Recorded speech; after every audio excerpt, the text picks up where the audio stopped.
آج حمزاد ایک دلچسپ داستان کے قسط نمبر 3 کے ساتھ آپ سب کی خدمت میں حاضر ہوا ہوں۔ شام کو جان ولیم بھوکا پیاسا کوتوالی پہنچا تو ایس پی کو بتا چکا تھا کہ اقبال جرم کرانے کے لیے مجھ پر تشدد کرے گا۔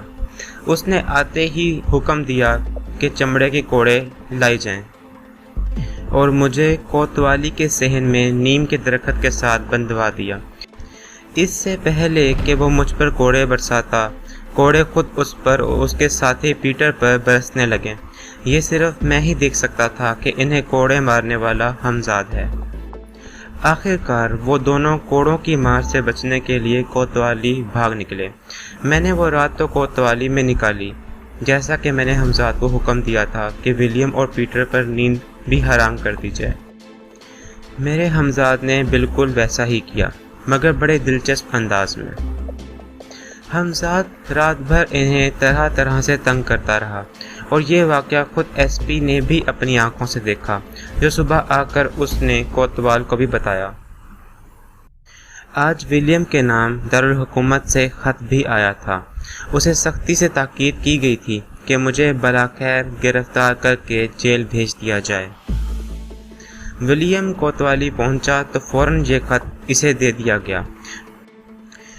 پھر مجھے حوالات میں جانا پڑا، اس لیے نہ تو میں وہ خط دیکھ سکتا تھا اور نہ ہی یہ کہ ولیم اس پر کیا لکھ رہا تھا۔ یہ سب کچھ مجھے حمزاد نے بتایا۔ غالباً جان ولیم مجھے جیل بھیجنے کا آرڈر لکھنا چاہتا تھا، مگر حمزاد نے اس کا قلم پکڑ لیا۔ پھر اسی صبح لوگوں نے دیکھا کہ میری پرسرار قوتوں کے سامنے جان ولیم جیسے بااختیار خود سر اور ضدی شخص نے مجھے رہا کر دیا۔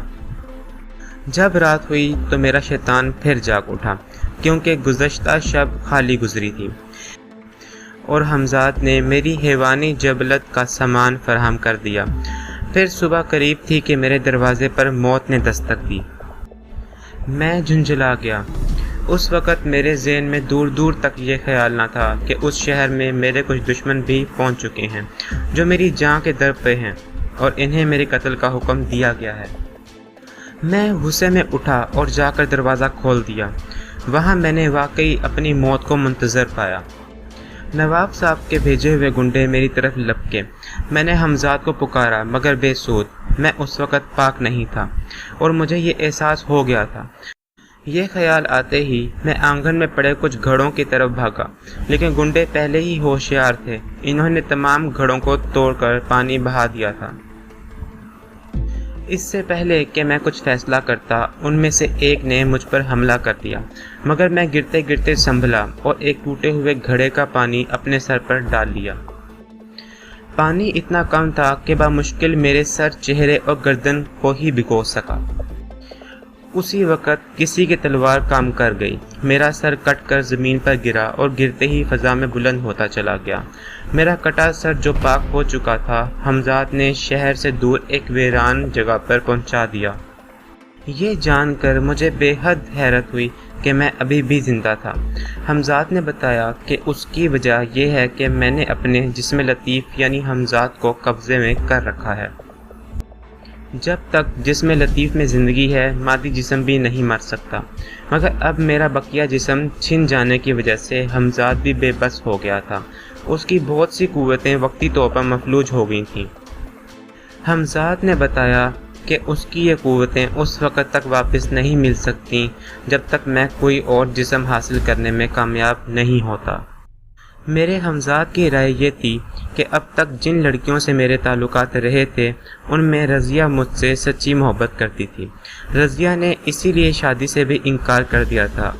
وہاں نواب صاحب کے گنڈوں نے میرے جسم کے ٹکڑے ٹکڑے کر دیے تھے۔ حمزاد کی اطلاع کے مطابق رضیہ اختر نامی جس لڑکے سے منسوب تھی، حمزاد کا خیال تھا کہ رضیہ اس سلسلے میں مدد کر سکتی ہے۔ نیا جسم حاصل کرنے کی ایک وجہ یہ تھی کہ نواب صاحب کے گنڈوں نے میرے جسم کے ٹکڑے ٹکڑے بھی کر دیے تھے۔ حمزاد کی اطلاعات کے مطابق رضیہ اختر نامی جس لڑکے سے منسوب تھی، وہ اب بھی رضیہ کا طلبگار تھا۔ وہ اس نے بھی شادی نہیں کی تھی۔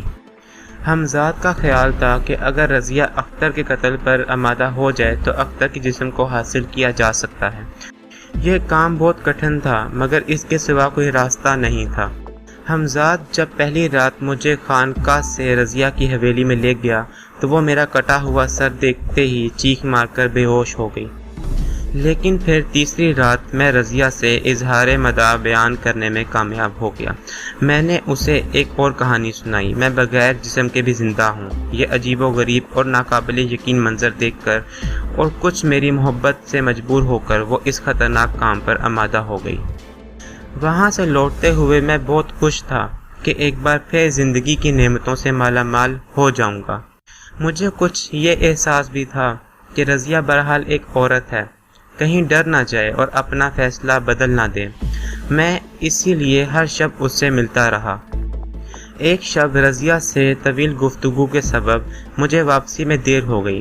حمزاد نے مجھے کئی بار مشورہ دیا تھا کہ صبح قریب ہے نکل چلیں، مگر دیر ہو گئی۔ واپسی پر خانقاہ کی طرف لوٹتے ہوئے بستی کے لوگوں نے میرے سر کو فضا میں پرواز کرتے دیکھ لیا۔ شہر میں کھلبلی مچ گئی۔ حمزاد یہ صورتحال دیکھ کر میرے سر کو ناقابل قیاس بلندیوں تک لے گیا اور میں جلد ہی لوگوں کی نظروں سے اوجھل ہو گیا، جو آسمان کی طرف منہ اٹھائے تصویر حیرت بنے ہوئے تھے۔ اس اچانک ذہنی جھٹکے نے میرے حواس کو معطل کر دیا۔ اتنی اونچی پرواز میں نے کبھی نہیں کی تھی۔ میں بے ہوش ہو گیا۔ ہوش میں آیا تو میں نے خود کو اپنی عارضی مسکن خانقاہ میں پایا۔ حمزاد نے مجھے بتایا کہ لوگوں نے مجھے شناخت کر لیا ہے اور اب شہر بھر میں میرا ہی چرچا ہے۔ وہ لوگ جو میرے مرید تھے وہ خوش ہیں اور دشمن ہراساں۔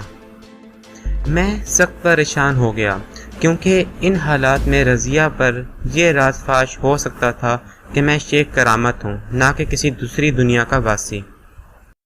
کیے کرائے پر پانی پھرنے کا خطرہ ہو گیا تھا۔ اب میں نے فیصلہ کیا کہ رضیہ سے اب میری بجائے حمزاد ملے، اسے بہکنے نہ دے اور اختر کے قتل میں مدد کرے۔ پھر حمزاد میرے ہی حکم پر رضیہ کے پاس چلا گیا۔ حمزاد سے جدائی کے سبب حالات سے میرا باخبر رہنا ممکن نہیں تھا۔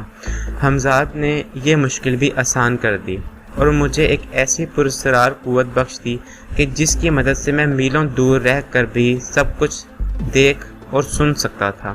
اس کے علاوہ حمزاد سے بھی ہم کلام ہو سکتا تھا۔ حمزاد رضیہ کے پاس پہنچا تو وہ اسے شیخ کرامت ہی سمجھی۔ وہ سمجھی تھی کہ مجھے سے مخاطب ہے۔ حمزاد کے وجود سے وہ قطعی لا علم تھی۔ میں جب چاہتا حمزاد سے بات کر لیتا، حمزاد مجھے جواب دیتا، مگر رضیہ نہ سن پاتی۔ میرے عشق میں گرفتار ہو کر رضیہ جن اذیت ناک حالات کا شکار تھی، یہ اندازہ مجھے اب ہوا۔ رضیہ کے گھر والے کموار پنے ہی میں اس کے ماں بن جانے پر اس سے شدید نفرت کرتے تھے، کیونکہ وہ کہیں منہ دکھانے کے قابل نہیں رہے تھے۔ حمزاد اسے تسلیاں دیتا رہا کہ اختر کا جسم ملتے ہی میں اسے اپنی دنیا میں لے جاؤں گا۔ رضیہ کا منگیتر اختر پڑوس میں ہی رہتا تھا۔ اب ان دونوں کو ملانے کا مسئلہ تھا۔ دونوں گھرانوں میں سخت ناچاکیاں ہو چکی تھیں، لیکن اس مسئلے کو خود رضیہ نے حل کر دیا۔ رضیہ نے حویلی کے پیچھے والے باغ میں اختر سے ملنا شروع کر دیا۔ وہ ہر شب اختر سے جھوٹا عشق جتاتی۔ ہر چند کے یہ ڈرامہ میرے ہی اشاروں پر کھیلا جا رہا تھا، مگر اختر اور رضیہ کو ساتھ دیکھ کر مجھے شک ہوتا کہ رضیہ اپنے وعدے سے پھر نہ جائے۔ ایک رات رضیہ کی ماں نے ان دونوں کو اکٹھے دیکھ لیا اور خوش ہو گئی۔ اس نے دونوں خاندانوں کے درمیان دوبارہ ملاپ کے لیے راہ ہموار کی اور رضیہ کی شادی اختر سے طے ہو گئی۔ پانی اب سر سے اونچا ہو رہا تھا اور اختر کا فوری قتل ضروری ہو گیا تھا۔ حمزاد نے رضیہ کو قتل پر اکسانا شروع کر دیا۔ پھر رضیہ کو اس نے ایک پھول دیا کہ ملاقات کے دوران میں وہ اختر کو سنگھا دے۔